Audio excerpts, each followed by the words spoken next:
frost armor. I mean, this is just great stuff. They force out the BKB. They turn on a dime. They see the Ravage coming. They're already out. They had the BKB. They had the Shatter Dance going too. And Nisha then forced a black hole. The Slark, you were saying, you know, that's what Yuragi's going to do every time. He's going to get on top of this Enigma and force him to use the black hole. Yeah, he's happy to tank it up. I mean, if Chen's staying alive, if Willow's alive, 2 carries for OG. It's getting more and more awkward. It looks like Nisha's going to be run down underneath the tier 2. Yuragi now, after that kill, has an Aghanim Scepter on the way, plus another 1,000 gold. The Aegis to be able to work with. This guy's going to be fearless. He's going to run down anybody and everybody. They're going to try and go for the kill on a BCM. The silence does go out, but he's got the Self-Fuel Scepter. He's going to be able to take that off. Chrysalis has to just stand here with the Rupture on him. Nothing he can do. Too many carries for him to handle. Here comes the Beyond Godlike. Yuragi running down hero after hero. GG's Paul, that's it! OG, leaving no question. They are the ones deserving to go to the grand finals against Aster. They are the best chance to take down the most dominant team here in ESL One Malaysia. Perfection out of this Chen lineup, pushing them into that grand final. Another lower bracket run from this team. They just cannot be stopped once they have the momentum. Solidifying themselves as the best, one of the best teams in the world for sure. Potentially at this tournament. I mean, Team Secret, they went through. I mean, this is a revitalized Team Secret that looked to be in pretty good shape as they head into the TI qualifiers, and OG made them look like chumps. I mean, this second game wasn't even close, man. This Chen, they just played around this hero absolutely perfectly. They got all the auras, they stalled out the game, get to his timings. This Enigma pick had a lot of momentum, had a lot of lane advantage, fast working on the board. Secret just can't use these spells. They can't find an opening. They get split pushed on the map. OG gets their first round of items. The fight collapses. That Roche pit, that sealed their fate in both games, man. They could not get anything going around that Roshan. You said it. Perfection. OG's playing top notch here in game 2. And they are in very good form heading into this grand finals. It's going to be a real treat to be able to watch them against Aster. But Team Secret, top 3 ESL One Malaysia. Till they met up against OG, it was not a bad performance by them, and they seem to be in pretty good shape for TI qualifiers, so hopefully we're going to see a lot more of them. But now it's just OG and Aster. That's what we're going to be waiting for, the big best of 5 grand of finals. But before we get to that, give it up. We've got Avo on stage with OG. Thank you, Cap. We're here with Tiger from OG.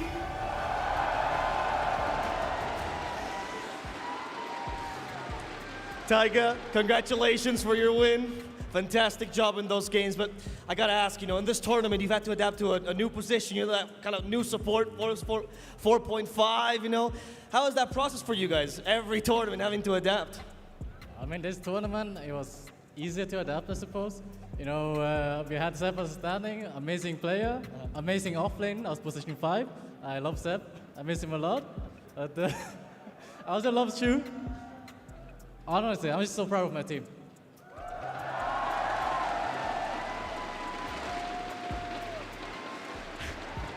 Since you speak about Seb, lovely Seb, I know he's a very talkative player in the games, right? I know Misha's also very talkative. Who's the voice now in the team? Who's the one that's making every call? Who's the one that's talking all the time? I think everyone is talking actually a lot, but I think Space has been showing a lot in communication together with Amar. Everyone is like stepping up in communication, especially when you don't have your captain here. So I think it's good. I think we learned a lot from Seb when he was playing with us, and we bring us into this tournament.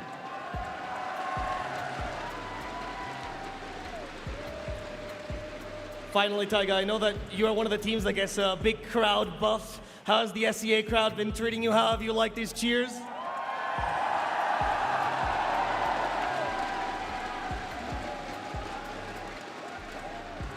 Honestly, I think OG, like the C crowd and OG crowd supporters are the best ever, honestly.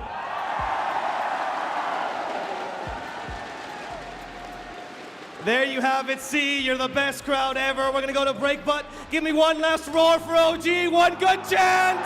There you go.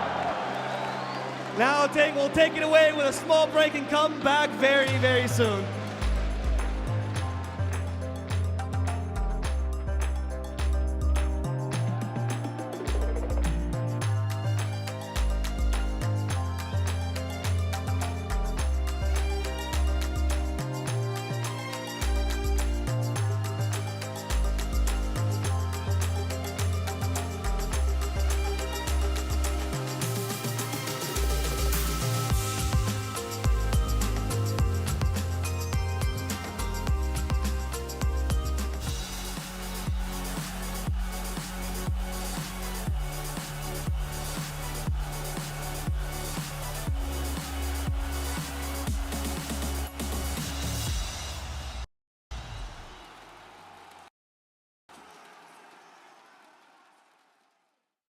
Do you want to play like a pro and gain that sweet MMR?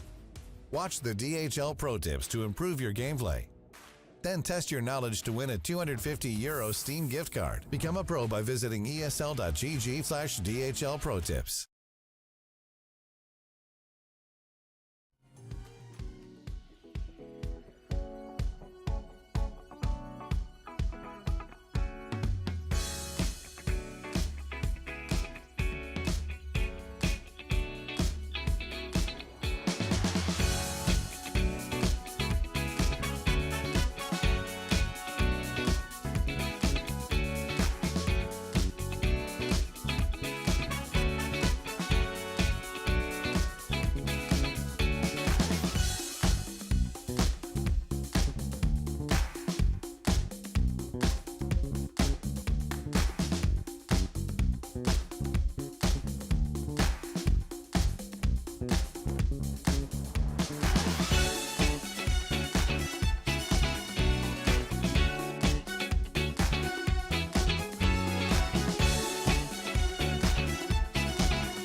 지지 않는 걸 I'll never miss this chance Make you dance 해가 뜨는 것도 모르게 Dance time to dance 집에 가는 것도 까먹게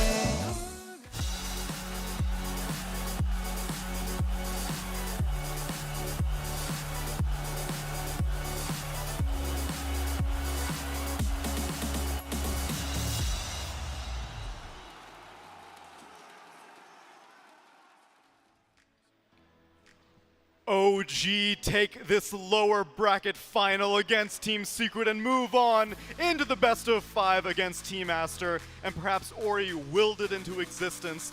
Slack's got a chance to interview him after they won their winner bracket final, and it wasn't Secret that they were interested in facing off against. It wasn't Fnatic that they were interested in facing off against. Aster wanted OG, and they're gonna get OG. And I think OG are more than happy to see that matchup yet again, because it was Aster that eliminated OG from the Arlington Major. And now they'll get a rematch in the form of a best of 5, and it was a little bit more definitive game coming out from OG. Game 1, sure, it was definitely the story of Amar's Mar, but this Game 2, as good as the Enigma looked, as cute as the idea was to shut down the puck, it wasn't enough to bring Secret to a victory in this game number 1, Sind, or game number 2.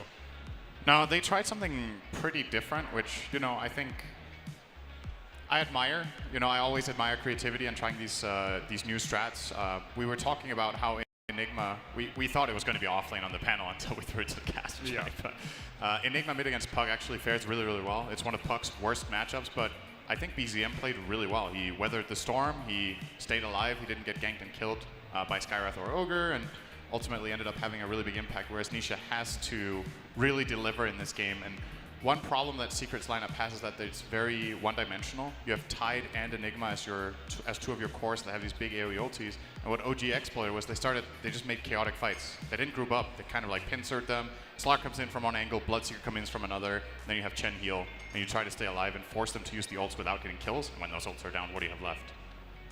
Yeah, and I think that the supporting cast from OG has also been coming very much into their own. We keep saying how impressed we are with Chu, and you heard it from Taiga. He is more than content to play with any of these support pairings that is thrown his way in the way of stand-ins, but Chu has far surpassed most people's expectations for this tournament winter. Yeah, and definitely as a standing, he's outperformed like what he should be performing and how is he performing right now. And I think that overall the standing in the game, it's not the same like if another team gets another standing, because he's kind of like part of the team, so it's natural for him to integrate into the team. But at the same time, you have to be playing a lot of Dota to play like how well he played in the game. You know, the micro skills on Chen, the tornado to set up the stun, everything has to be practiced a lot of times. And maybe that's why, Adam, like you alluded to, the way that OG play whenever they have Chen feels completely different than whenever they have some other opening draft. And I imagine a lot of it is the product of the fact that your coach is the one playing the Chen. He knows exactly how to execute the strategy he has in his mind, so why not just do it in the gameplay too? That's very possible. I think OG as a whole, like the way they draft, even if Taiga plays the Chen before at the major, the way they approach the game and the heroes they pick are very different. Because I think in general, they pick a lot of team fight, but when they play Chen, they have like very small spells. Or at least that's how I look at their draft most of the time.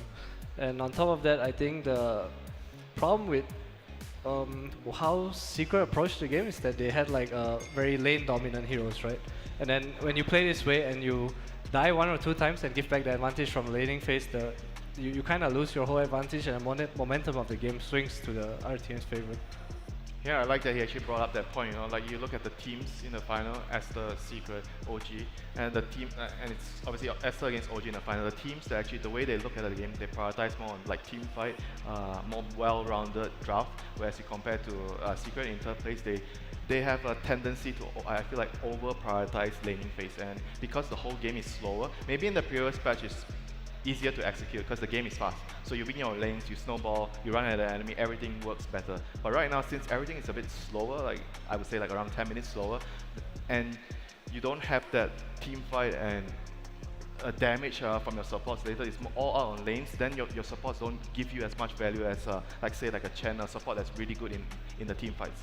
And maybe that's a strategy that oftentimes brings success against, no offense, but weaker teams. Seeing as how Secret makes it this far in the tournament, you can take your laning superiority and convert that into a win generally. But once you get to the top 3 of the tournament, it's not that simple, Sind. Yeah, I definitely think there's something to be said about how quickly the teams adapted in this tournament. I think, some of the losses that we saw earlier on were probably just players not just not playing at the usual level that they can. Some players will take a little bit more time to learn the new, the new metrics of the game, the mechanics. And Secret were really quick to pick up on that, so they definitely got a lot of momentum compared to certain other teams that kind of got shafted when this patch dropped. And that's how it is. It's always going to be a little bit of a... It's a different skill set, basically. Like, you could call it random or whatever when a new patch drops, but, some teams are just quicker and better, and Secret was one of those teams. But the deeper you go in the tournament, the more experience the players get, the more understanding the teams have. And today, Secret just met a superior team, honestly. I think OG just played clearly better overall, which is a good sign for the finals, because we said, yes, after yesterday, our ass are just going to own because they kind of crushed Secret. Yeah. Now another team also did it, so maybe this is going to be a really even match. But all things considered, Secret should still be pretty satisfied with where they ended up. Of the Western European teams that are in that cutthroat qualifier, Secret by far made it the furthest. And it wasn't just the product of one player, it was a team effort. I think Puppy has helped Crystalis come into his own on LAN, because pretty much the only experience they had prior to this was Riyadh, and also letting Resolution and Zayats have their honeymoon phase. It's a much stronger result than they had at Riyadh, and then obviously Nisha having an outstanding game. I mean, he's just very unassuming.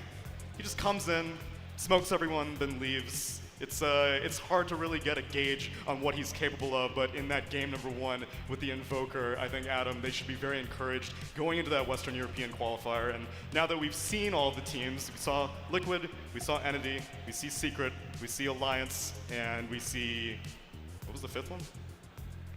Liquid, Entity, Secret, Nigma Galaxy. So between these, which ones do you have as your front runner looking forward to? Nigma Galaxy. Nigma sure. Galaxy. They didn't do that well at the tournament, though. Their quote-unquote ace wasn't here, right? True. They're playing with Stan in new patch. I think they have a... Some teams just have the feel of how they come together as 5. Like, if you look at the OG roster now, they have the same kind of vibe. I also want to mention them a bit because I feel like OG Day 1 and OG Day 4, they're different beasts. The OG today looks so clean compared to the OG we saw a few days ago, and I think that's the best quality they have as a team. I think we're going to have a really good finals. Yeah, if anything, being the lower bracket, I felt like probably played an advantage towards them because they get to play a lot more games, and then I feel like it's even more so because there's a new patch. And if you get to play more games in a new patch, you're going to be able to figure things out faster. I would respectfully probably disagree about the qualifier. I don't think I would have Nigma as the front runner. I think it's still got to be Secret. It's not just recency bias, but it's also the fact that I think historically speaking, Nigma Galaxy and Kuroki's drafting generally gets better and better later on in a patch. True. They have very little time to prepare. Like, this is happening pretty soon. I believe I guess in Nigma's favor, I suppose the European qualifier is one of the last ones to get played, if I'm not mistaken. I think it starts in a week and a half, maybe 2 weeks. Yeah, I think they're staggered. So maybe that's gonna help them. If they had the first one, I think SA starts on September 3rd or something like that. If that was Nigma, I would be pretty worried. I think they have the time to prepare, but Secret got a lot of experience here, and I still think Nigma have a bit of catching up to do. Aside from that, don't count out Entity. They look good. They look really good in this tournament. They lost 2-1, and they were, very competitive in their games. So I think in the Western Europe qualifiers, any of those 3 teams have a good shot. And then Liquid Online, Right. Liquid against Western Impossible European to call teams that. specifically, yeah. How about you, Winter? Which front runner are you taking, looking at the Western European TI-11 quals? I probably feel like Secret has a pretty decent chance still. I feel like today wasn't like a true representation. They still have a lot of potential as a team. Like, once they figure out, like what I mentioned to you, like during the breaks, like they need to be able to swap the lanes. They can't just, we need to lane Rezo and Zayax together. We need to be able to be more flexible so your opponents are more picks. It's going to be better for the team in the long run. Maybe the first couple of games it will be rougher because you are switching up that dynamic, but in the long run it's going to increase the skill ceiling of the team. Yeah, you can't stick to that rigidity, especially if it's going to be that telegraphed. And believe me, all those qual teams are looking very, very closely. But now we're going to be looking at 2 teams that are already qualified for TI, Aster and OG. We see the immense growth that we've mentioned of OG throughout this entire tournament. Taiga specifically cited how he was looking forward to playing more lower bracket games because you get more experience. Aster seems to have just been on steroids for their leveling up throughout this tournament.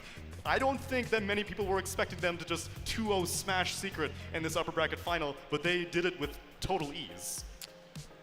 Yeah, I feel like Aster has definitely It's kind of weird. I think Adam pointed this out yesterday. He was like, it was like there wasn't a patch for this team, right? Because Aster, I think more than most other teams, have kind of seamlessly just transitioned, except on the very, very first day of the patch, where in game 1 against Secret, they kind of were caught off guard, and it was like, okay, we understand something new after this one game.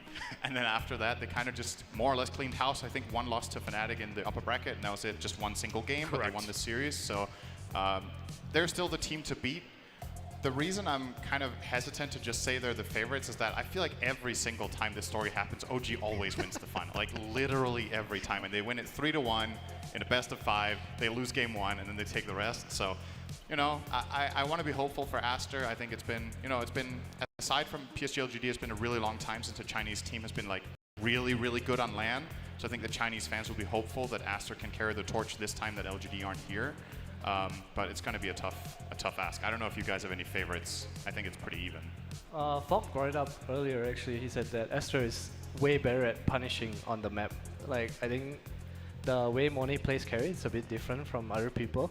And you can tell in their games like what they prioritize. They prioritize towers, the objectives, and they're just always 5 and always very willing to go, and they execute very well. So he mentioned that the tri-core of OG might have problems coming online against a fast-paced Aster. Yeah, I think that's a really good point. You know, maybe their playstyle, because you mentioned that the way they transition from the old patch to the new patch, it was like the patch never happened. Maybe it's because the way they played was already so optimal that it doesn't matter if the game is slower, because it's very all-rounded the way they're drafting. They have early game, they have mid game, they have late game. So even if the patch is slower, it still fits their playstyle. And if anything, because OG is more greedy, they might actually run into a lot more problems against Aster. And do you think that there's anything that Aster learned by watching this Secret series, maybe vulnerabilities that they're going to be able to expose? I think Mars is going to be so contested in this series. Almost certainly. XXS has been getting it overall last pick. There's literally no way that's going to happen here. It's either going to be first phase banned or first phase picked. There's a possibility that these teams have a slightly better understanding of the Mars and countering it, so maybe it will close out the first phase overall instead of being the total first pick. But Mars will be huge, Chen will be huge. I think both heroes are very likely to just get banned more or less every game, and I think OG will not get Chen a single time at least. That would be my advice for Aster. Don't give Chen away, because that is OG's fastest hero. Take that out of the pool so that you play a little bit slower game, and that's where you can shine with your playstyle.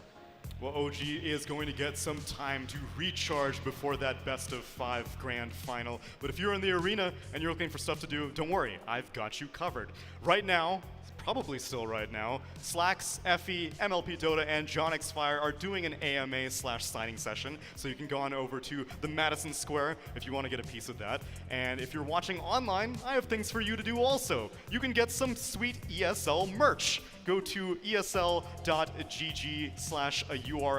and you can get some hats, hoodies, shirts, pants, probably, all the above. And we will be back in around 20 minutes, but don't miss anything. We have an opening performance ready for Grand Finals, and of course, we're gonna have the 2 teams. Thanks for sticking around, ESL One Malaysia. We'll be right back.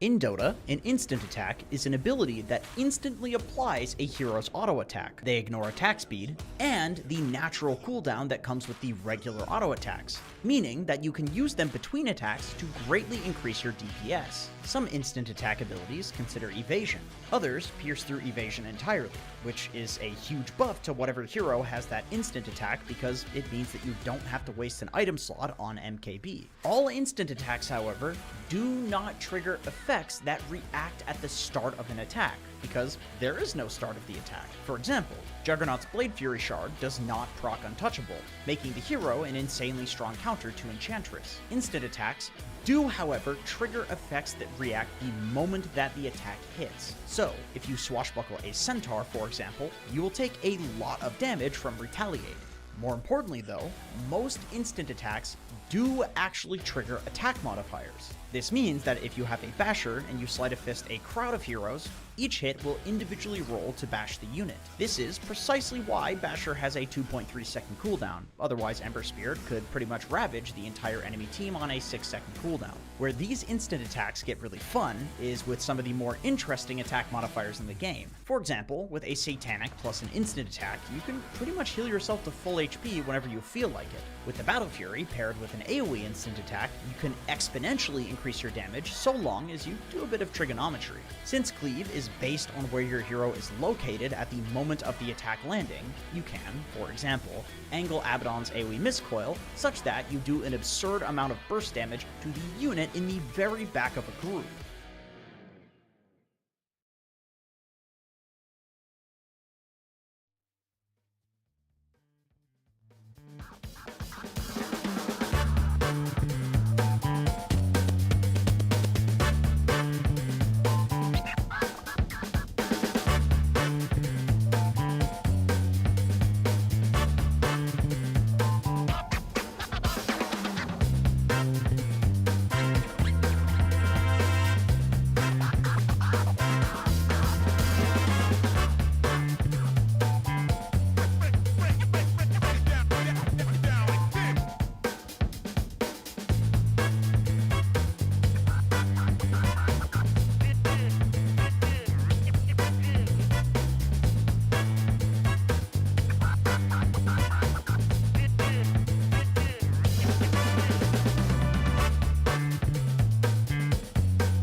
Something's telling me let's go.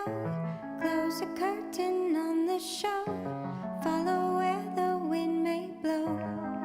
We can go, go, go. Leaving everything right here. 'Cause home is where you are, my dear. Starting over with no fear. We can go, go, go. Don't you wanna get away from the noise and the troubles we face every day? Well, there's a better place, I know. So pack your things and we can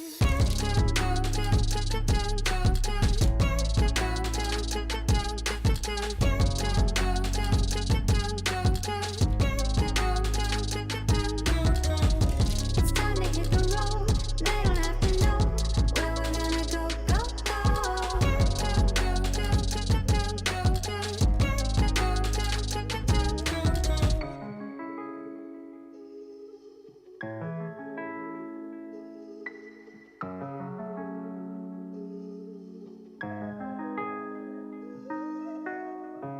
Would you follow if I ran?